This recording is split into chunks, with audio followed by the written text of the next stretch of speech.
एक रास्ता था और रास्ते में गोल आकार का पत्थर था। जब भी लोग वहाँ से गुजरते थे वो पत्थर हमेशा लोगों के पैरों के साथ टकराता था। लोगों को बहुत गुस्सा आता था और उस पत्थर को अपने पैरों से ही इधर उधर कर लेते थे। एक बार किसी सज्जन व्यक्ति ने उस पत्थर से पूछा कि भैया, आप हमेशा यहाँ पे ही रहते हो और लोग जब भी इस रास्ते से गुजरते हैं तो आपसे टकराते हैं और लोगों को बहुत अधिक गुस्सा आता है और फिर आपको इधर उधर धकेलते हैं।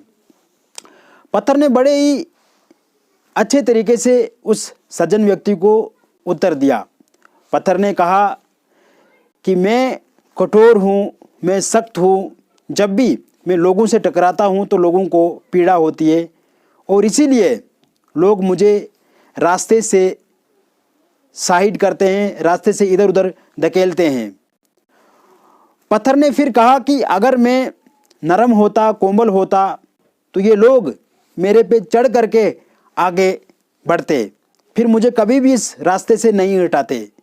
क्योंकि मैं सख्त हूँ, इससे लोगों को पीड़ा पहुंचती है, तभी वो मुझे इस रास्ते से हटाते हैं। और अगर मैं नरम होता तो ये लोग मेरे पे चढ़ के, मेरे को कुचल के आगे बढ़ते।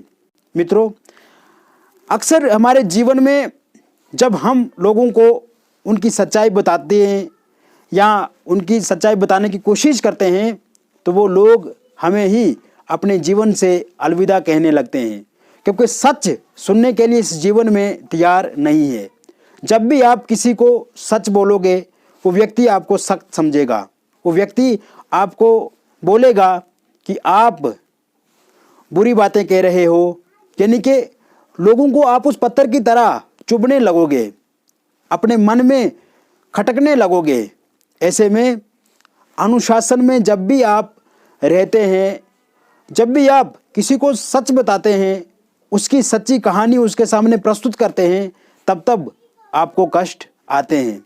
और ऐसे कष्टों से भयभीत नहीं होना चाहिए, उत्कंठित नहीं होना चाहिए, पीड़ित नहीं होना चाहिए। हमेशा सख्त बन करके रहो, अनुशासनात्मक तरीके से जीवन जियो, क्योंकि अनुशासन होना चाहिए लेकिन उसमें झूठ नहीं होना चाहिए, उसमें फ्रॉड नहीं होना चाहिए, उसमें बेईमानी नहीं होनी चाहिए। और अगर सच में अनुशासन है तो इससे महान व्यक्ति कोई भी नहीं हो सकता है।